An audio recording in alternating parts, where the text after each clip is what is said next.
الحمد لله نحمده ونستعينه ونستغفره ونعوذ بالله من شرور أنفسنا ومن سيئات أعمالنا من يهد الله فلا مضل له ومن يضلل فلا هادي له أشهد أن لا إله إلا الله وحده لا شريك له وأشهد أن محمدًا عبده ورسوله أما بعد فإن خير الحديث كتاب الله وخير الهدي هدي محمد صلى الله عليه وآله وسلم وشر الأمور محدثاتها وكل محدثة بدعة وكل بدعة ضلالة أما بعد فأعوذ بالله السميع العليم من الشيطان الرجيم من همزه ونفخه ونفثه بسم الله الرحمن الرحيم قل إن كنتم تحبون الله فاتبعوني يحببكم الله ويغفر لكم ذنوبكم والله غفور رحيم رب اشرح لي صدري ويسر لي أمري واحلل عقدة من لساني يفقه قولي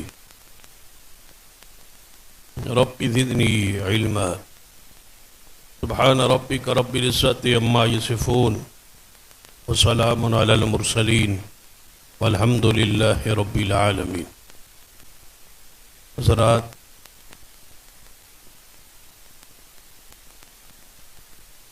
ہر انسان کی خواہش ہے کہ اللہ تبارک و تعالی اس سے محبت کرے.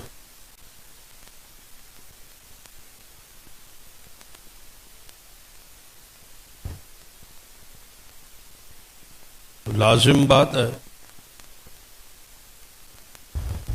کہ جب ہماری یہ خواہش ہے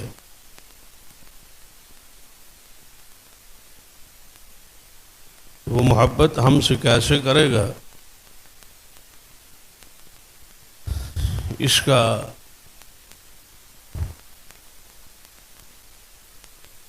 حل یا اس کا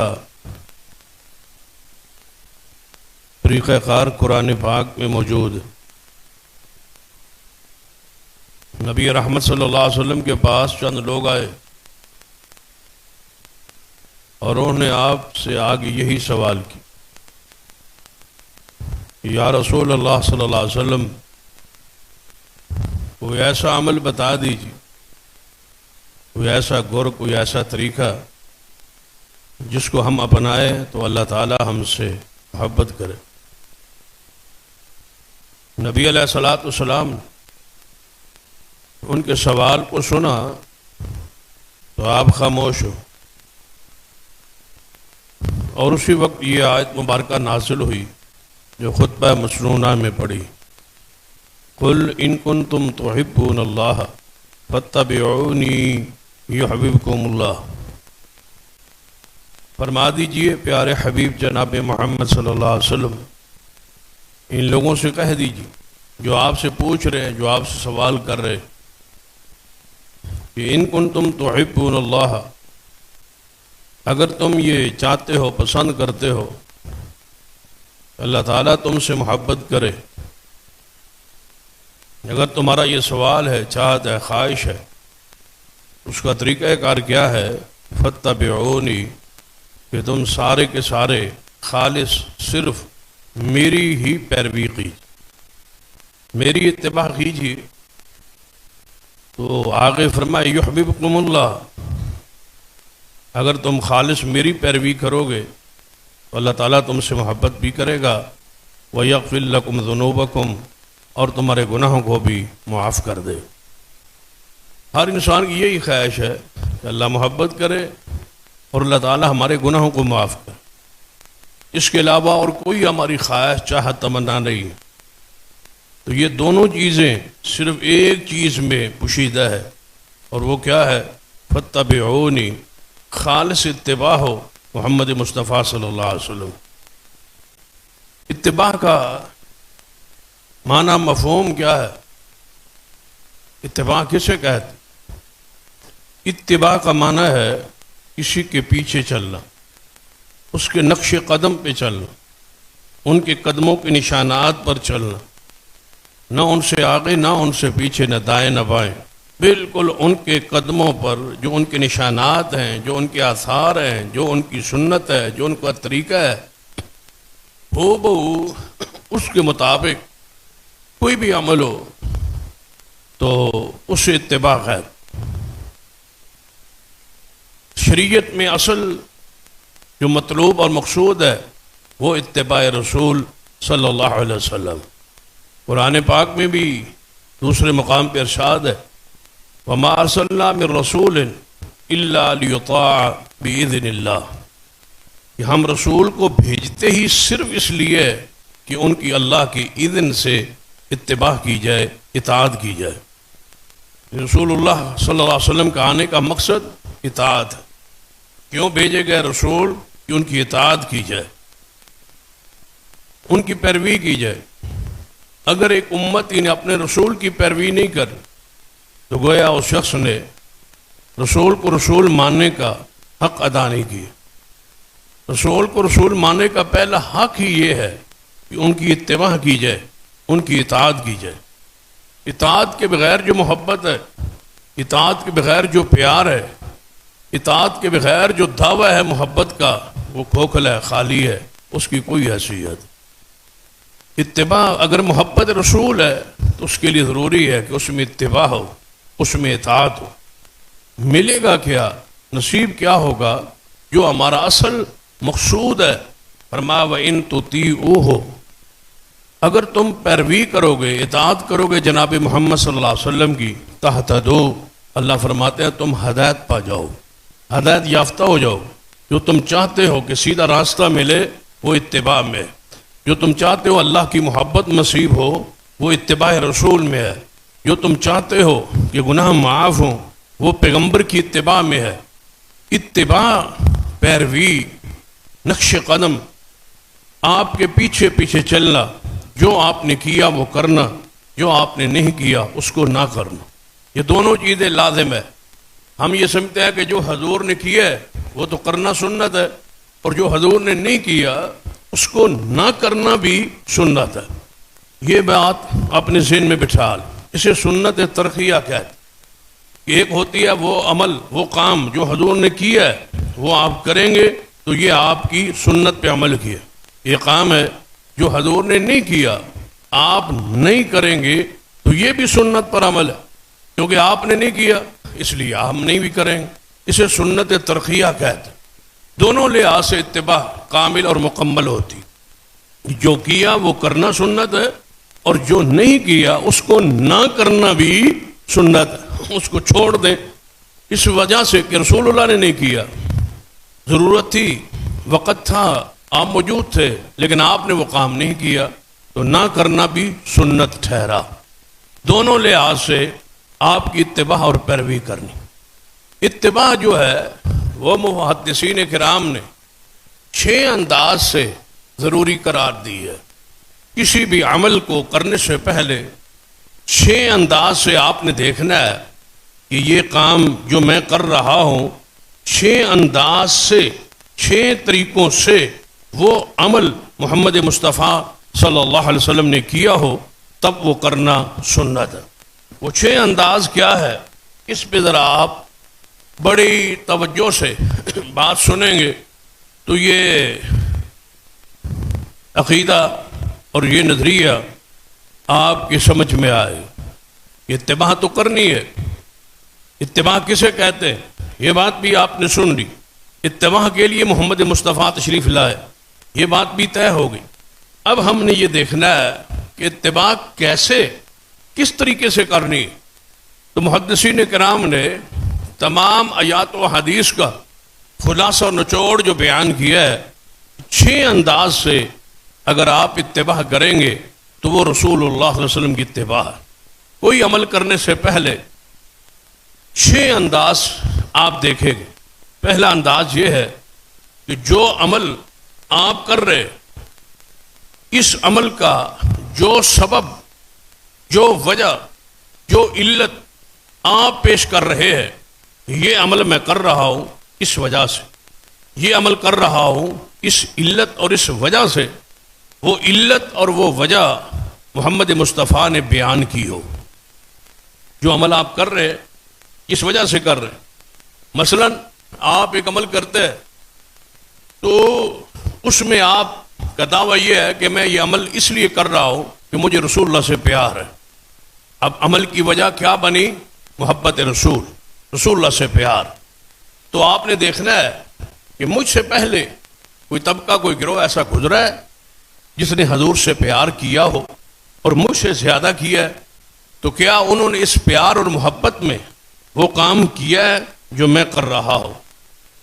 تیسری بات جس کی محبت میں کر رہا ہوں کیا انہوں نے خود کیا یا اس طرح محبت کرنے کا انداز اور طریقہ انہوں نے سکھلایا ہے اگر تو ایسا ثابت ہے تو آپ کے عمل کی پہلی جو سیڑھی ہے بنیاد ہے اساس ہے وہ درست ہے کہ جس وجہ سے آپ عمل کر رہے ہیں وہ سبب محمد مصطفیٰ صلی اللہ علیہ وسلم سے ثابت سبب ڈھونڈ لینے کے بعد سبب کا مسنون ہو جانے کے بعد سبب حضور سے ثابت ہو جانے کے بعد آپ دوسری چیز جو عمل آپ کر رہے اگر اس کا تعلق کسی خاص جنس کے ساتھ ہے تو وہ کیا وہ جنس وہی چیز حضور نے کی ہے یا نہیں کی وہ جنس حضور سے ثابت ہے یا نہیں ثابت مثلا یہ چند تمہیدی کلمات جب آپ سمجھ لیں گے تو موضوع کو سمجھنا انتہائی آسان ہو جائے گا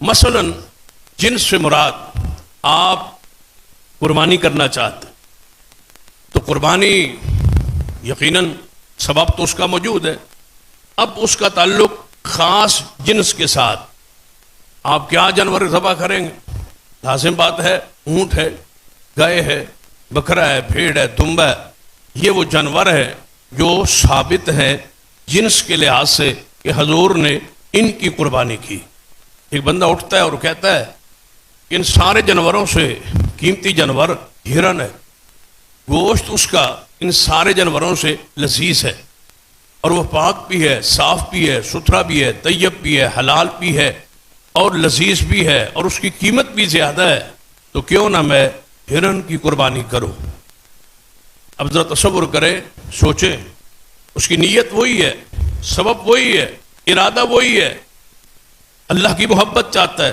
رسول اللہ کی اطاعت چاہتا ہے سبب وہی ہے لیکن جس عمل کا تعلق جنس کے ساتھ تھا اس نے جنس کو بدلا تو اس سنت سے ہٹ گیا اور اس کا وہ ثواب اس کا وہ اجر اس کی وہ قربانی قبول نہیں ہو قیمت زیادہ ہے گوشت لذت میں زیادہ ہے لیکن ثواب نہیں ہے اجر نہیں ہے قربانی نہیں ہے قبول نہیں ہے کیوں کہ اس عمل کا تعلق جنس سے تھا اور جو جنس اس نے ذبح کی اس کا تعلق سنت کے ساتھ نہیں تھا سنت سے یہ جنس ثابت نہیں تھی اس پر بہت ساری روایات احادیث پیش کی جا سکتی صرف ایک روایت آپ کے سامنے رکھتا ہوں ام المومنین سیدہ کائنات سیدہ عائشہ رضی اللہ تعالی عنہ ان کا بھائی ہے عبد الرحمن بن ابی بکر رضی اللہ تعالی ان کے ہاں بیٹا ہونے کی امید تھی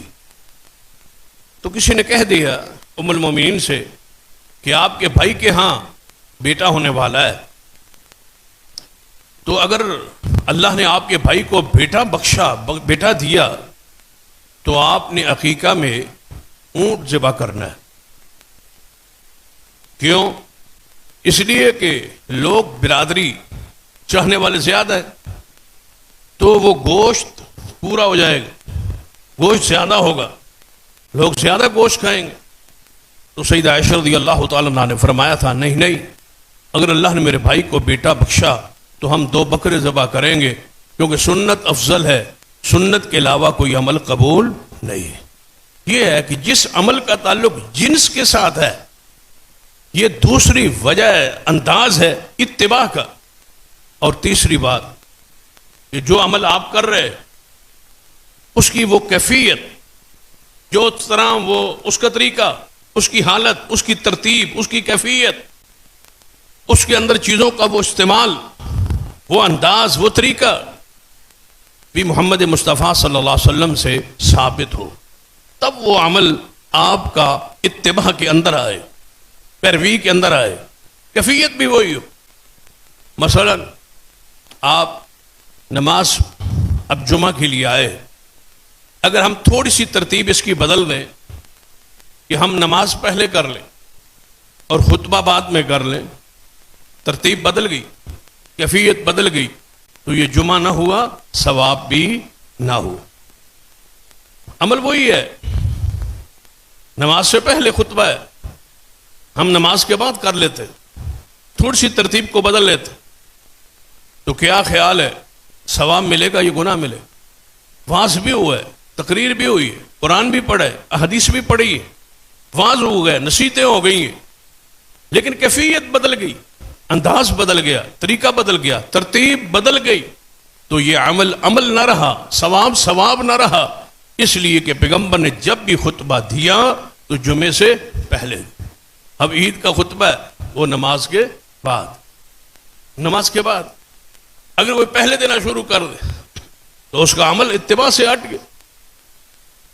بھائی دین اتباع کا نام ہے، یہ اپنی عقل اور سوچ اور اپنی مرضی اور اپنی ضرورت کے مطابق اس کو ڈھالا نہیں جا سکتا، یہ اتباع ہے۔ پورا دین، دین اسلام اتباع کا نام، بس اتباع کریں، پیروی کریں، کیفیت وہی رہے گی، ترتیب وہی رہے گی۔ وہ حدیث کتنی مشہور ہے کہ نبی علیہ الصلوۃ والسلام کے زمانے میں اس شخص نے مسجد نبوی میں آ کے نماز پڑھی تھی، تو حضور کی ترتیب کیفیت سے اس نے اپنی نماز کی حیت کو بدل دیا تھا، تو رسول اللہ صلی اللہ علیہ وسلم نے کیا فرمایا تھا؟ جا دوبارہ نماز پڑھ، تیری نماز نہیں ہوئی۔ کیفیت بھی وہی ہو جو محمد مصطفیٰ صلی اللہ علیہ وسلم سے ثابت۔ اور چوتھی چیز اتباع میں، اگر اس عمل کا تعلق مقدار، تعداد کے ساتھ ہے تو تعداد بھی وہی ہو۔ یہ چوتھی چیز ہے اتباع میں کہ مقدار بھی وہی ہو، تعداد بھی وہی ہو۔ مثلا ہم نے جمعے کے خطبوں 2 دینے، اگر کوئی کہ ایک خطبے میں اکتفا کر لوں، ایسا نہیں ہو سکتا۔ اگر کوئی شخص کہے کہ فرائض جمعہ 2 ہیں تو میں 4 رکعت پڑھ لوں، ایسا نہیں ہو سکتا۔ اگر کوئی بندہ کہے کہ ظہر کے فرائض جو ہیں وہ 4 ہیں، میں 2 پڑھ لوں، 3 پڑھ لوں، 6 کر لوں، نہیں، مقدار وہی، تعداد وہی۔ جس طرح سیدہ کائنات ام المومنین امی عائشہ صدیقہ رضی اللہ تعالیٰ عنہا سے پوچھا گیا تھا کہ نبی اکرم صلی اللہ علیہ وسلم ماہ رمضان میں کتنی رکعات پڑھتے تھے؟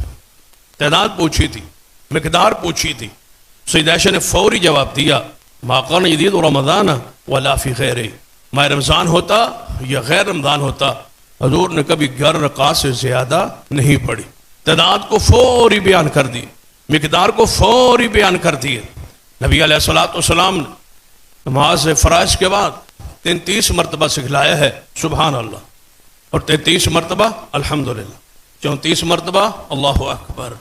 اگر کوئی شخص کہے کہ میں اس ترتیب کو بدلتا ہوں، 34 مرتبہ سبحان اللہ کہتا ہوں، تو ایک گنتی کے صرف ایک بھی بڑھانے کی اجازت نہیں، مقدار وہی جو حضور نے بیان کی، اپنی مرضی اس پہ نہیں ہو سکتا۔ اور ساتھ ساتھ یہ بات بھی ذہن میں رکھیں کہ دین جو ہے یہ اتباع کا نام، پیروی کا نام، اس میں اپنے عقل کو بھی داخل نہیں کیا جا سکتا۔ مثلا ایک بندہ بیٹھ جائے کہ ظہر کی نماز جو ہے وہ سری ہے، پورے ہفتہ ہم ظہر کی نماز پڑھتے ہیں اور وہ کیا پڑھتے ہیں؟ سری، پوشیدہ، آہستہ، اور 4 رکعت، اور جمعے کی نماز 2 رکعت ہے اور وہ جاری۔ کوئی بندہ کہے عام ظہر کی نماز تو سری ہے، جمعہ جاری کیوں ہے؟ اس پر مجھے دلیل دے۔ تو کیا ہے؟ کیا دلیل ہے اس پر؟ کیا دلیل دیں گے اس پر؟ کیا علت بیان کریں گے؟ کیا وجہ بیان کریں گے؟ کوئی وجہ نہیں ہے۔ وجہ یہی ہے کہ دین اتباع کا نام، محمد مصطفیٰ نے ایسے کیا ہے، ہم ایسے کریں۔ بھئی زور سری کیوں ہے؟ عصر کی نماز آہستہ کیوں ہے، سری کیوں ہے؟ مغرب کی 3 رکعات کیوں ہیں، 4 کیوں نہیں؟ مغرب کی پہلی 2 جہری کیوں ہیں، آخری 1 سری کیوں ہے؟ عشاء کی پہلی 2 جہری کیوں ہیں، آخری 2 سری کیوں ہے؟ اس کی وجہ کیا ہے؟ اس کی وجہ صرف یہی ہے، سب سے بڑی حکمت یہ ہے کہ مصطفیٰ نے ایسے کیا ہے. بس دین اتباع کا نام ہے، اس میں عقل کے گھوڑے نہ دوڑیں کہ ایسا کیوں نہیں ہوا، ایسا کیوں ہوا، ایسا کیوں کیا گیا، ایسا کیوں نہیں کیا گیا. یہ آپ کون ہوتے ہیں پوچھنے والے؟ دین اتباع کا نام ہے، جو مصطفیٰ نے کیا وہ کرتے جائیں. سیدہ کائنات ام المومنین امی عائشہ صدیقہ رضی اللہ تعالیٰ عنہا سے پوچھا گیا کہ جب عورت ایام میں چلی جاتی ہے، عورت کی فطری ایام جو ہر مہینے میں ناپاکی کے ایام آتے ہیں، ان ایام میں جب عورت چلی جاتی ہے تو جب وہ ایام ختم ہوتے ہیں، عورت پاکیزہ ہوتی ہے، تو اگر ماہ رمضان کے روزے اس پر ہوں تو وہ روزے بعد میں رکھتی ہے، قضا دیتی ہے، لیکن نماز جو ہے اس کی قضا نہیں دیتی. نماز 7 دن گئی، عورت نے پاک ہو کے دوبارہ نماز 7 دنوں کی نہیں پڑھنی، لیکن روزے گئے تو روزے بعد میں عورت نے رکھنے، اس کی قضا ہے، نماز کی قضا ہی نہیں. اب نماز افضل ہے، نماز ضروری ہے، نماز روزوں سے افضل ہے، اولا ہے، شان میں، درجے میں، مقام میں. تو سیدہ کائنات سے پوچھا گیا کہ اس کی وجہ کیا ہے؟ کہ روزے کی قضا تو ہے لیکن نماز کی قضا نہیں ہے عورت پر، اس کی کیا وجہ ہے؟ امی عائشہ صدیقہ نے کیا جواب دیا؟ فرمایا روزوں کی قضا کا حکم دیا گیا، روزوں کی قضا کا ہمیں حکم دیا گیا، اور نماز کی دوبارہ پڑھنے کا ہمیں حکم نہیں دیا گیا. بس یہی جانتے ہیں کہ دین اتباع کا نام، اس میں کوئی وجہ نہیں. رسول اللہ نے ایسا ہی کیا، اتباع کا نام ہے دین. جو کچھ حضور نے کیا وہ کرے، جو رسول اللہ صلی اللہ علیہ وسلم نے نہیں کیا بس وہ نہ کرے.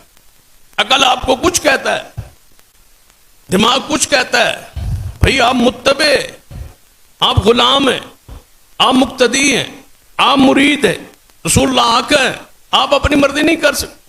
اتباع کی، جب اتباع کی وجہ سے اللہ محبت کرتا ہے، اتباع کی وجہ سے گناہ کی معافی مل رہی ہے، اتباع کی وجہ سے جنت نصیب ہو رہی ہے، تو بتاؤ تمہارا مقصود ہی یہ ہے.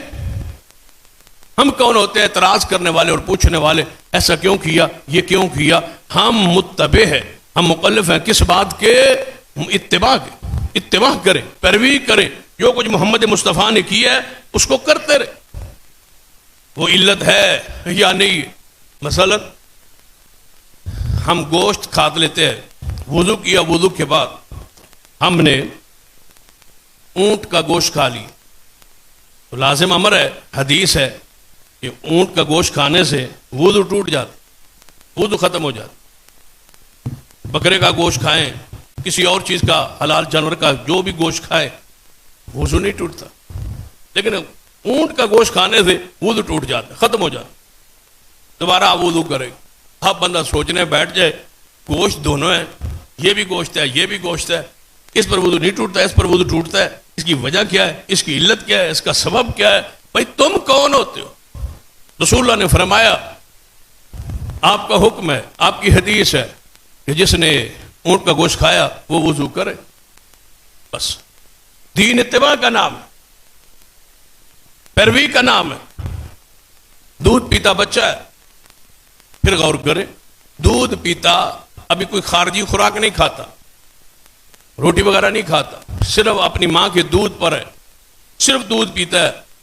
وہ دودھ پیتا بچہ اگر ماں کے اوپر یا کسی بندے کے اوپر پیشاب کر دے تو وہ چھینٹے مارے، وہ پیشاب والی جگہ پر پانی کے چھینٹے مارے اور نماز پڑھ. لیکن اگر دودھ پیتی بچی ہو، وہ پیشاب کر دے تو اس کپڑے کو دھویا جائے.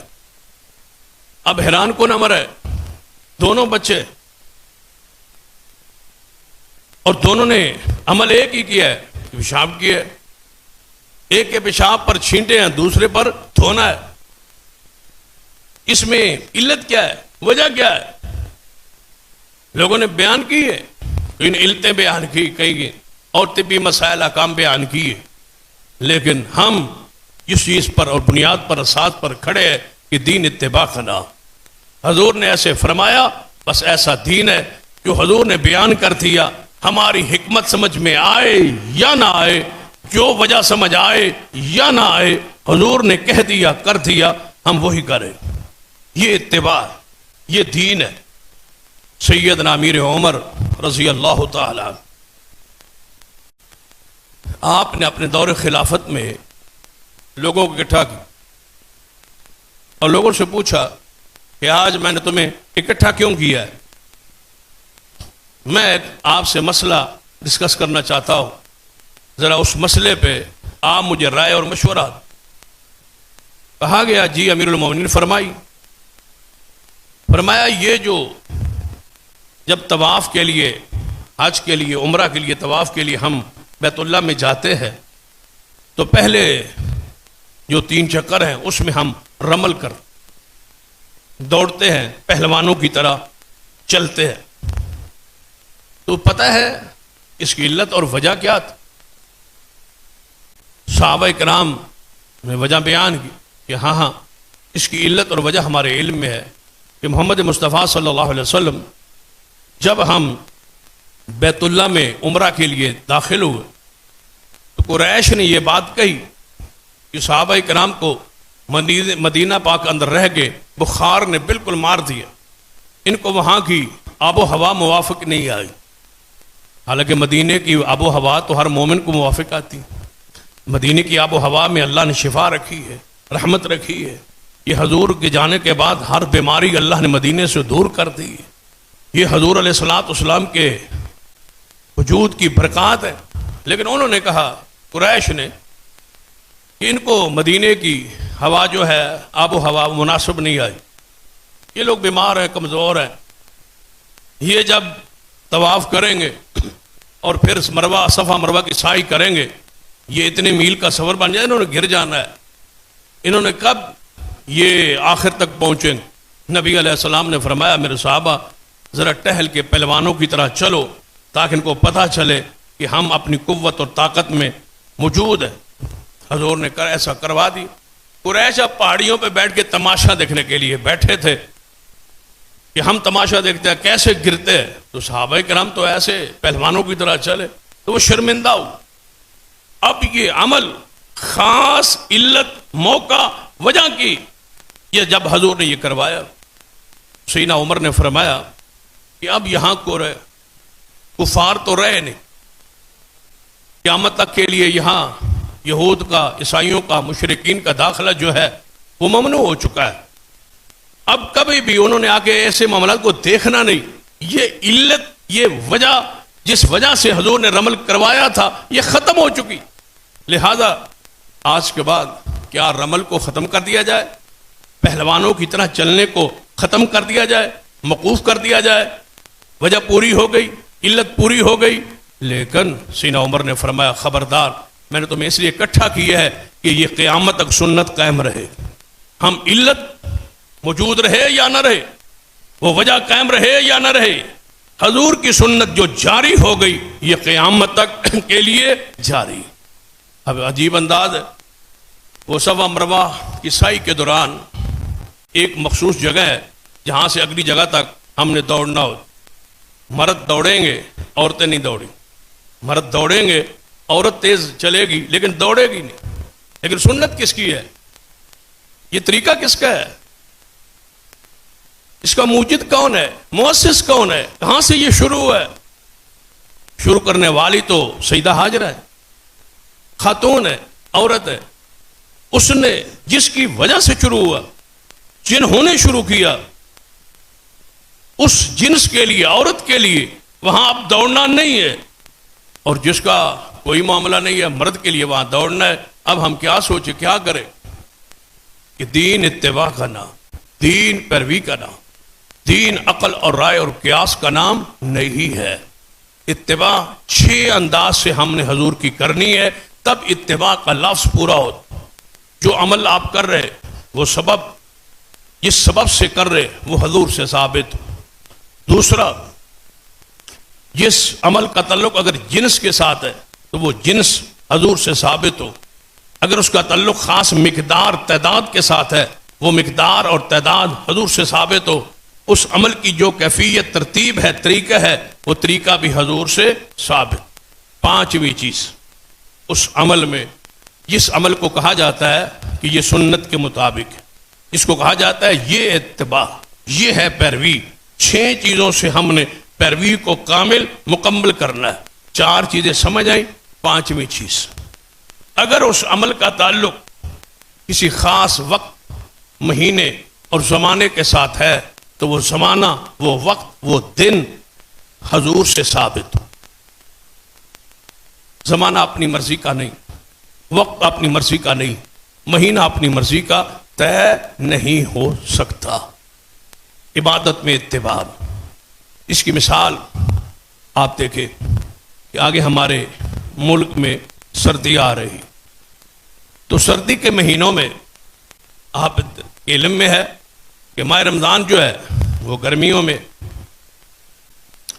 1 مہینے کے روزے سال بھر ہم پہ اوپر فرض ہے، اور وہ گرمیوں میں، اب گرمیوں میں آ رہے کئی سالوں.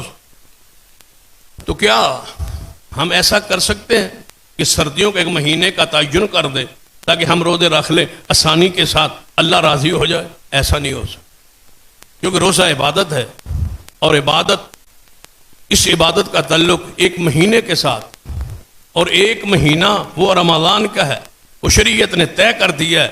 اب اپنی مرضی سے اس مہینے کا تعین نہیں ہو سکتا.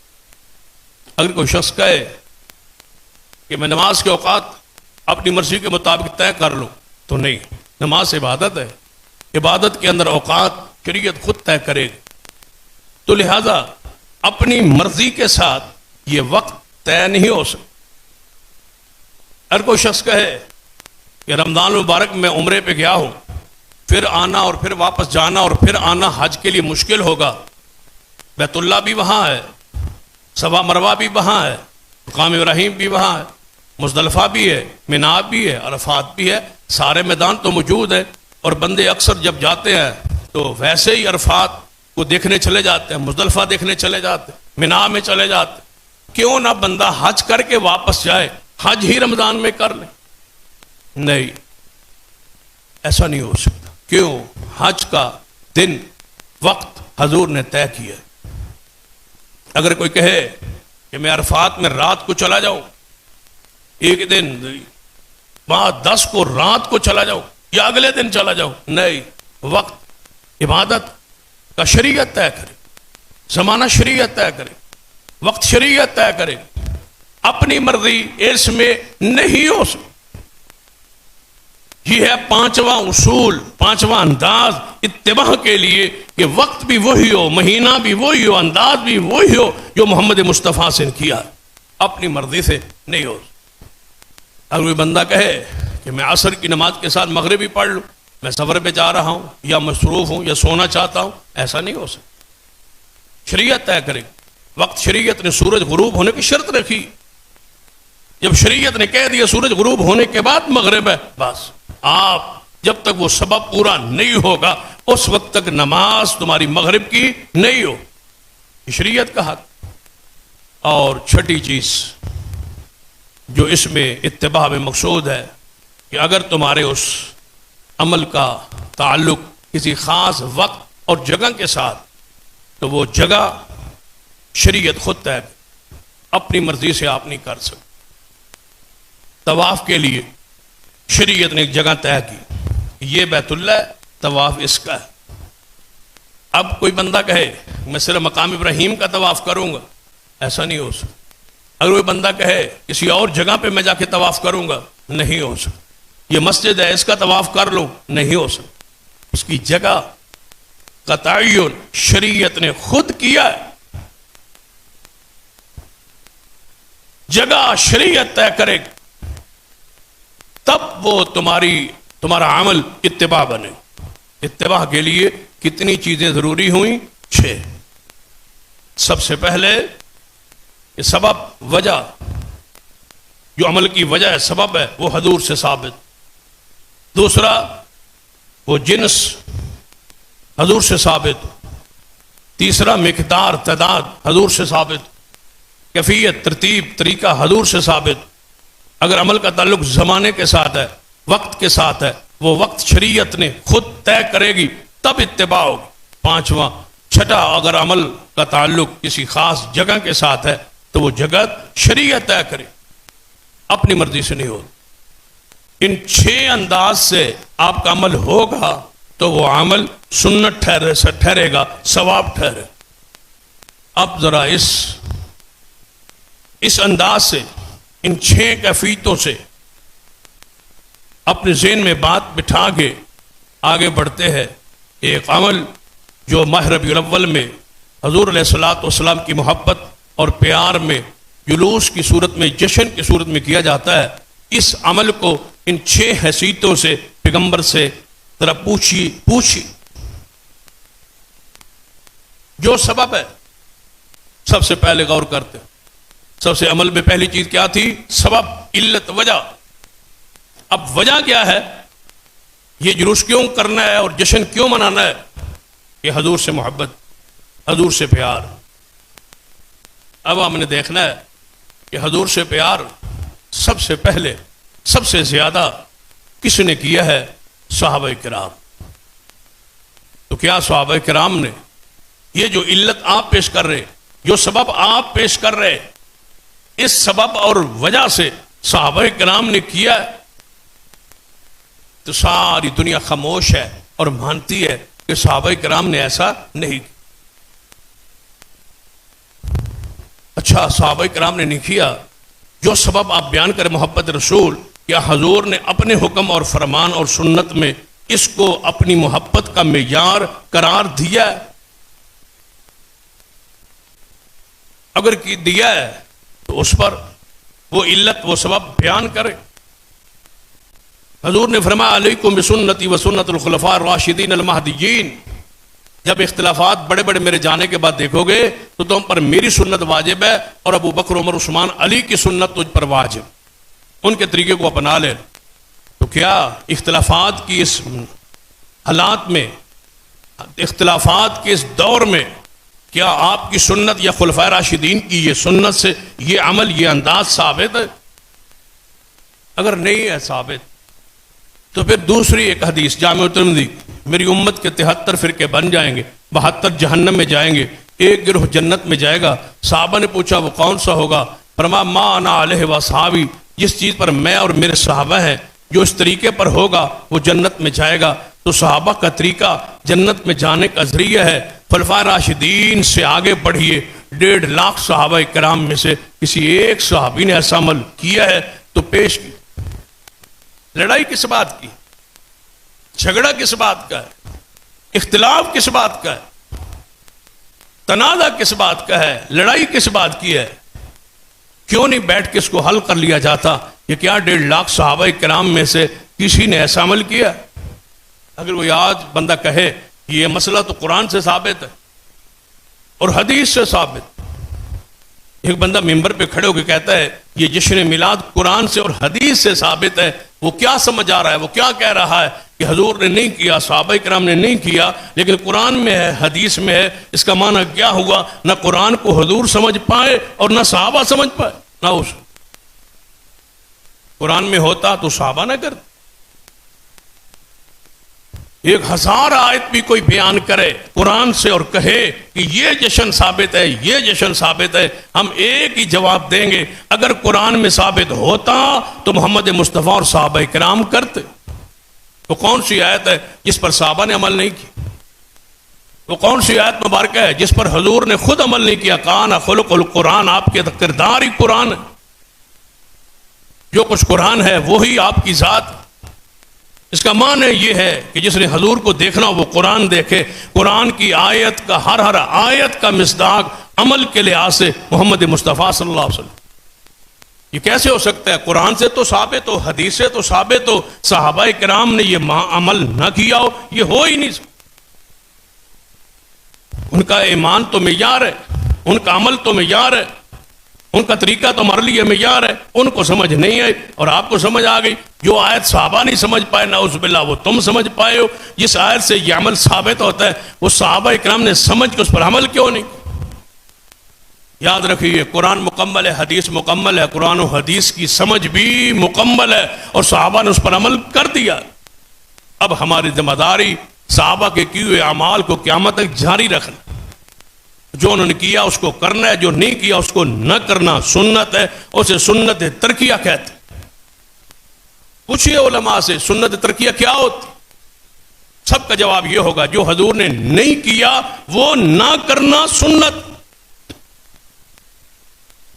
اتباع کو جو سبب آپ بیان کرتے ہیں محبت رسول کا، یہ سبب موجود تھا۔ حضور کہتے تھے مجھ سے محبت کرو، لا یؤمن احدکم حتی اکون احب الیہ من والدی وولدہ والناس اجمعین۔ اے عمر تو اب تک تم ساری دنیا سے بڑھ کے مجھ سے محبت نہ کرو حتیٰ کہ اپنی جان سے تم مومن نہیں ہو سکتے۔ حضور نے یہ وجہ بیان کر دی تھی کہ مجھ سے محبت کرو، لیکن اس محبت میں یہ طریقہ نہیں تھا۔ جو آپ سبب کہتے ہیں یہ سبب ثابت نہیں ہے۔ تم کہتے ہو ہم محبت میں کرتے ہیں، ہم کہتے ہیں جو تم محبت میں کرتے ہو صحابہ نے کیوں نہیں کیا؟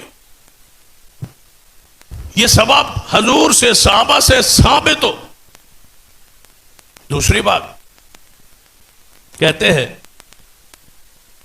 کہ اس عمل کا تعلق مجھے بتاؤ کس کے ساتھ؟ جنس کے ساتھ۔ اس عمل کا تعلق کسی جنس کے ساتھ ہے؟ قربانی کا تعلق جنس کے ساتھ، روزے کا تعلق وجود کے ساتھ، صدقے کا تعلق جنس کے ساتھ۔ مجھے بتاؤ جشن میلاد کا تعلق جنس کے ساتھ ہے، اس دن کیا کرنا ہے، کیا خرچ کرنا ہے، اس کا تعین حدیث کرے۔ عید الفطر والے دن صدقۃ الفطر دینا ہے اور وہ 2.5 کلو ہے، 1 سا ہے، تعین حدیث کرے۔ جشن میلاد والے دن کیا کرنا ہے؟ کوئی چیز صدقہ کرنی ہے، بکرا ذبح کرنا ہے، کوئی جانور ذبح کرنا ہے، اس کا کوئی طریقہ ہے، اس کی کوئی جنس ہے، اس کا کوئی وزن ہے تو شریعت بیان کرے۔ کیوں شریعت خاموش ہے اتنے بڑے عمل سے جس کو نہ کرنے والا ابلیس ٹھہرتا ہے؟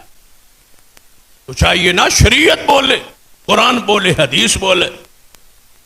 حضور یہ کہے کہ عید الفطر والے دن اچھے کپڑے پہنو، حضور فرمائے نئے کپڑے پہنو، حضور فرمائے خوشبو لگا کے جاؤ، حضور فرمائے کوئی چیز کھا کے، میٹھی کوئی چیز یا کھجور کھا کے جاؤ، حضور فرمائے جا کے عید وال تکبیرات کہو، حضور فرمائے جا کے عیدگاہ میں بیٹھو، حضور فرمائے تکبیرات پڑھتے رہو، حضور فرمائے پھر آ کے امام 2 رکعت نماز عید پڑھائے، پھر اس کا خطبہ ہو، دعا ہو، عورتیں مرد اس دعا میں شامل ہوں۔ پتہ چل گیا عید الفطر کو، عید الاضحیٰ کو کیسے منانا ہے۔ اضحیٰ والے دن، قربانی والے دن فرما کھائے پیے بغیر آ کے عید پڑھو، عید کے بعد جا کے جانور ذبح کرو۔ جانور کیسا ذبح کرنا ہے، کس جنس سے تعلق ہو، سب کو شریعت کتنے دن ذبح کرنا ہے شریعت طے کر رہی ہے۔ آخر عید میلاد النبی کے مسائل و حکام کو شریعت کو چاہیے تھا بیان کرنا کیا ہے؟ عید تو ہے، کرنا کیا ہے؟ عید مان لیا، اب بتاؤ اس جشن کو منانا کیسے؟ سنت ہے نا، قرآن میں ہے نا، حدیث میں ہے نا۔ قرآن کہتا ہے نماز پڑھو، کیسے پڑھنی ہے؟ سلو کما رہے تم نہیں اسلی۔ قرآن کہتا ہے روزہ رکھو، کیسے رکھنا ہے؟ سحری وقت سحری کھانی ہے، پھر شام تک کچھ نہیں کھانا، شریعت نے بتلا دی ہے۔ حج کرنی ہے، کیسے کرنی ہے؟ طریقہ حضور نے بتلا دی۔ بھائی عید میلاد النبی ہے، بتلاؤ کرنی کیسے؟ طریقے کا تعین کیجیے، کیا طریقہ ہے اس کا؟ کوئی 2 رکعت پڑھنی یا کوئی نماز ہے یا خطبہ ہے یا کیا ہے؟ اس کا کوئی طریقہ شریعت نے وضع کیا ہے تو بیان کیجئے تاکہ اتباع بنے۔ کیفیت بیان کر دیجئے، کس وقت شروع کرنا ہے اور کیسے کیسے شروع کرنا ہے۔ عید الفطر کی کیفیت ترتیب ہے، عید الاضحیٰ کی کیفیت ترتیب ہے، جشن کی ترتیب بتلائی۔ کیا کرنا ہے اس دن صبح صبح اٹھ کے کیا کرنا ہے، ذرا تھوڑی سی وضاحت کیجیے۔ ترتیب تو کیفیت تو حدیث بیان کرے گی نا کہ پہلے یہ پڑھنا ہے، پھر یہ پڑھنا ہے، پھر بازار میں نکلنا ہے، پھر گلی میں جانا ہے، پھر بازار میں جانا ہے، بازار میں جا کے ٹرک پہ چڑھنا ہے، ٹرک پہ چڑھ کے پھر جناب وہاں سے کچھ چکر دیر لگا کے پھر ٹرالی پہ چڑھنا ہے، وہاں سے رکشے پہ چڑھنا ہے، کہاں جانا ہے، کدھر جانا ہے، کدھر دوڑنا ہے، کہاں ختم ہونا ہے، کب ختم ہونا ہے، زور سے پہلے زور کے بعد، اس کا وقت کیا ہے، آغاز کا اختتام کا طریقہ کیا ہے، کچھ تو بتائیے۔ یہ کیسی بے مہارہ عبادت ہے کہ چڑھ جاؤ اتر جاؤ جہاں مرضی جاؤ، جو چاہو کرو، گانے سنو، فحاشی بے حیائی سنو، مرد عورتوں کا اختلاط ہو، وہاں ہلڑ بازی ہو۔ شریعت ایسے اعمال کرواتی، مرد عورتیں چوکو چوراہوں پر کھڑے، ماڈل بنے ہوئے ہیں، لوگ دیکھ رہے ہیں، عورتوں مردوں کی بھیڑ ہے، رش ہے۔ لازم بات ہے جہاں عورتیں ہوں گی وہاں رش تو ہوگا۔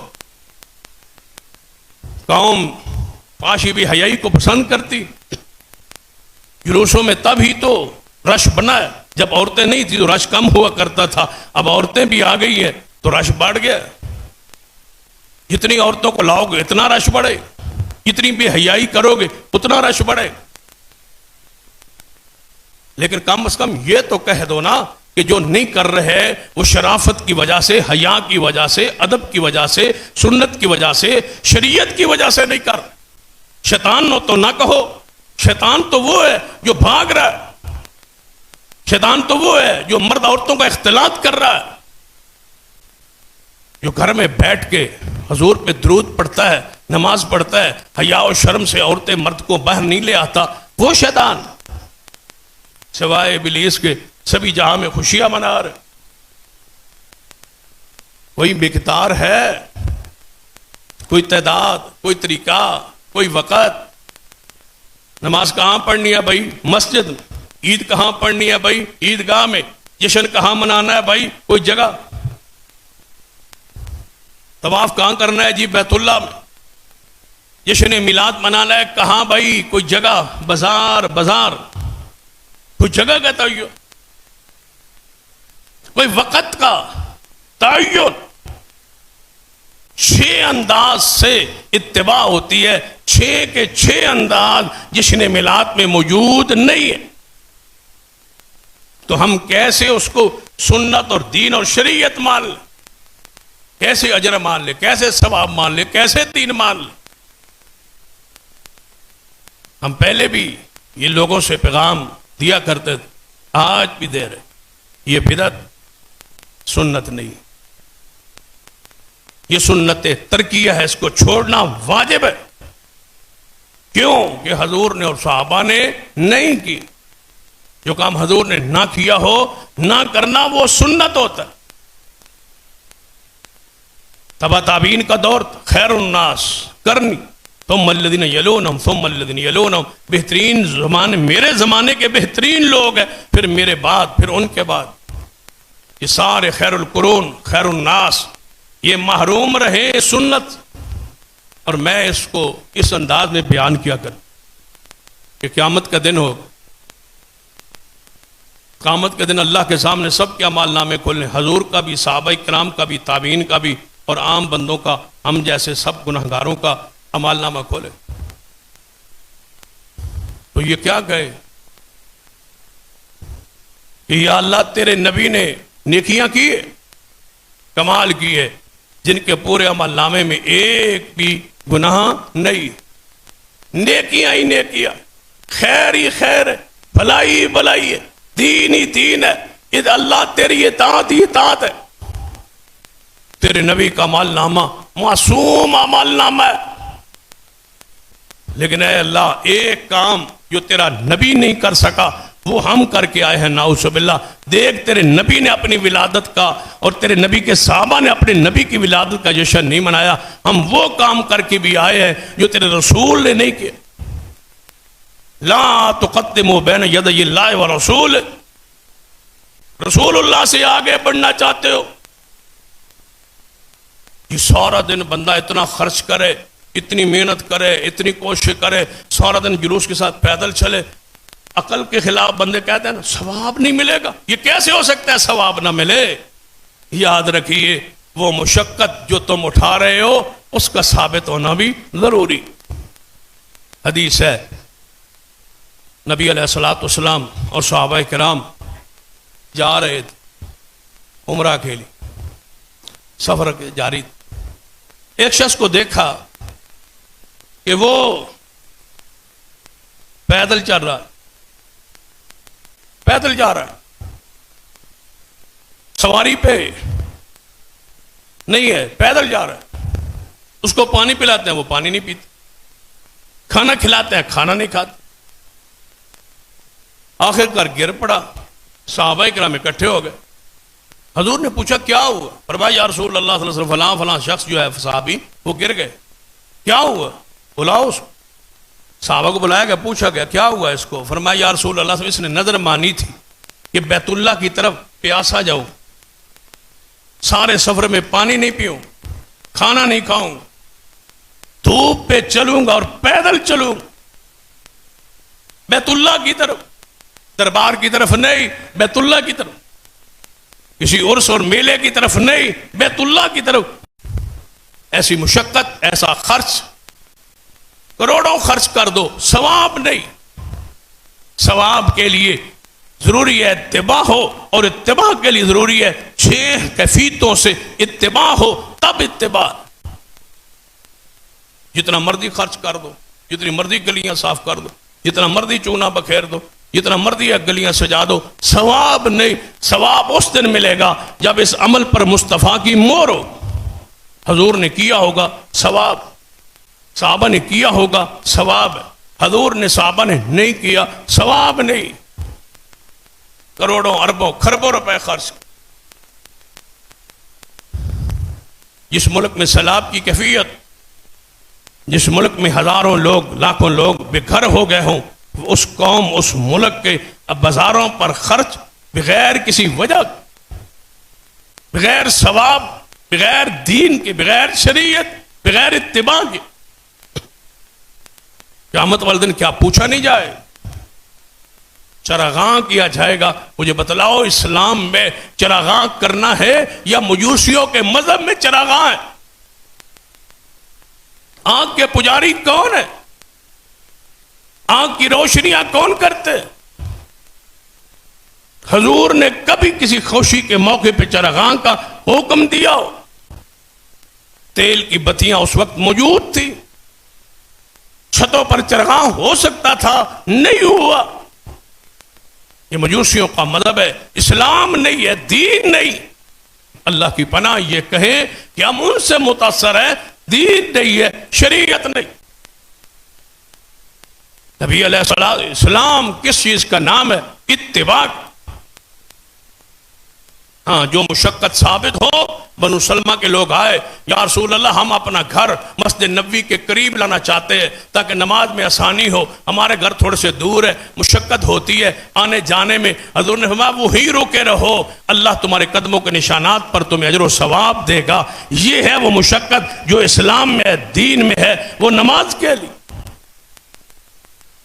فتح مکہ کا سفر ہے، راستے میں ماہ رمضان تھا آپ کے علم میں، حضور نے صحابہ نے پیاس کہا، یا رسول اللہ روزہ رکھا ہوا ہے، عصر کا ٹائم ہے، وقت ہے، ہمیں پیاس لگی۔ حضور نے اونچی جگہ پہ کھڑے ہو گئے، پانی پی لی، روزہ کھول دیے۔ عصر کے وقت سفر میں روزہ حضور نے کھول دی، صحابہ کرام نے بھی کھول دی۔ 2-4 چند صحابہ رہ گئے، وہ کہنے حضور نے کھولا ہے وہ رحمت للعالمین، انہوں نے کھولا ہے ان کے لیے جو بیچارے نہیں رکھ سکتے، نہیں پہنچ سکتے افطاری کے وقت تک، کمزوروں کے لیے، بیماروں کے لیے۔ ہم قوی ہیں، طاقتور ہیں، ہم روزہ رکھ کے پہنچ جائیں گے افطاری کے وقت تک۔ حضور کو بتلایا گیا، سب نے روزے کھول لیے، فلاں نے نہیں کھولا، وہ مشقت برداشت کر رہے، وہ تکلیف برداشت کر رہے۔ حضور نے سن کے کیا فرمایا؟ کوئی بات نہیں، اجر ملے گا، ثواب ملے گا۔ نہیں، فرمایا اولئک الوساد، انہیں بتا دو وہ محمد کے نافرمان ہے، وہی فرما بردار ہے جس نے محمد کو دیکھ کے کھول لیا۔ بس اتباع، دین اتباع کا نام۔ کوئی ایسی مشکلات، کوئی ایسے دکھ تکالیف جان بوجھ کے اختیار کرنا جس کی اسلام نے اجازت نہ دی ہو، اسلام نے نہ کیا ہو، اور ثواب کی امید رکھنا، یہ ثواب نہیں ہے، اتباع نہیں۔ حضور نے ایسا نہیں کیا، صحابہ اکرام نے ایسا نہیں کی، ائمہ اکرام نے ایسے اعمال نہیں کی۔ جو مرضی کر لے ثواب نہیں ملے گا۔ ثواب کے لیے ضروری ہے اتباع۔ اللہ نے لکھ دیا ہے ثواب اس پر دے گا جس پر محمد مصطفیٰ کی اتباع ہو۔ اتباع ہے ثواب، اتباع نہیں ہے ثواب نہیں۔ اس اپنی بدعت کو، ان خرافات کو، اس جشن کو ذرا شریعت کے اوزان میں، سنت کے اوزان میں، اتباع کے اوزان میں پیش کیجیے۔ ایک علت بتا دیجئے جو سنت پر پوری اترتی ہو، ثواب کے معیار پر یہ پوری اترتی ہو۔ اسلام میں جشن منانے کا یہی انداز ہے یا اسلام اس کی حوصلہ افزائی کرتا ہے؟ گانے ہیں، فحاشی ہے، بے حیائی ہے، گناہ کے کام الگ ہے، بدعت الگ ہے۔ یاد رکھیے اس میں یہ گناہ کے کام نہ بھی ہوں تب بھی یہ بدعت، اس میں گانے نہ ہوں، عورتوں کا اختلاط نہ ہو، باقی جو چیزیں اس میں ہم سمجھیں کہ گناہ کی ہیں وہ الگ کر دی جائے تب بھی بدعت۔ بدعت بذات خود گناہ ہے، اور ایسا گناہ ہے جس پر سارے اعمال اللہ برباد کر دے۔ کوئی نماز، کوئی روزہ بدعتی کا قبول ہی نہیں ہوتا۔ بدعتی حضور سے آگے بڑھنے کی کوشش کرتا۔ امام احمد بن حنبل فرماتے ہیں وہ حضور کی ختم نبوت پر ایمان نہیں رکھتا، وہ کہتا ہے کہ میں خود نبی ہوں، جو عمل میں بھی شروع کروں اس پر بھی ثواب ملتا ہے۔ امام مالک فرماتے ہیں بدعتی بندہ حضور کی امانت پر یقین نہیں رکھتا، وہ گویا اپنے عمل سے یہ ثابت کر رہا ہے حضور نے دین پورا پہنچایا نہیں، میں نے آگے پورا کیا۔ یہ عمل حضور سے رہ گیا، حضور نہیں بتلا سکے، صحابہ عمل نہیں کر سکے، میں نے آ کے قرآن کی تفسیر کی، میں نے آ کے حدیث کی تفسیر کی، قرآن حدیث کو میں سمجھا، پہلے لوگ نہیں سمجھے۔ اس بندے نے پوری ملت اسلامیہ کو نعوذ باللہ یہ کہہ کر اپنے عمل سے کہا کہ یہ قرآن حدیث کو نہیں سمجھ پائے سوائے میرے، میں سمجھا ہوں، لہذا میں اس مقام پر کھڑا ہوں کہ قرآن حدیث کی تشریح میں جانتا ہوں، اس سے یہ عمل ثابت۔ یہ حضور کی امانت پر، حضور کی ختم نبوت پر دین کے اندر مسئلہ بیان کرنا تو نبی کا درجہ ہے، نبوت کا خاصہ ہے۔ ایک عام آدمی کہتا ہے اس پر ثواب ملے گا، شروع میں نے کی ہے ثواب ملے گا، شروع مصری بادشاہوں نے کیا ہے ثواب ملے گا، شروع رافضیوں نے کیا ہے ثواب ملے گا، شروع فاطمی شیعوں نے مصر سے کیا ہے ثواب ملے گا۔ بیان کرو تاریخ کب سے یہ شروع ہوا، لے جاؤ پیچھے تاریخ، نماز کی تاریخ حضور تک جاتی ہے، روزے کی تاریخ حضور تک جاتی ہے، سارے اعمال دین کی تاریخ حضور تک پہنچتی ہے۔ اس عمل کی تاریخ شروع کرو آج سے کہاں تک جاتی ہے؟ ٹھیک 50 سال پہلے یہ 12 وفات ہوا کرتا تھا، گویا تاریخ پاکستان میں ہی ختم ہو، پاکستان کی تاریخ تو یہی ختم ہے۔ مورخین نے سب سے زیادہ مصر کے فاطمی شیعوں تک اس بات کو لے گئے کہ انہوں نے اس کو شروع کیا، اس سے آگے یہ نہیں۔ لہذا اپنے آپ کو بدعات سے، خرافات سے محفوظ رکھیے، سنت پر قائم رہیے۔ اللہ مجھے اور آپ کو توفیق عطا فرمائے۔ اقول قولی ھذا واستغفر اللہ لی ولکم ولسائر المسلمین، وآخر دعوانا الحمدللہ۔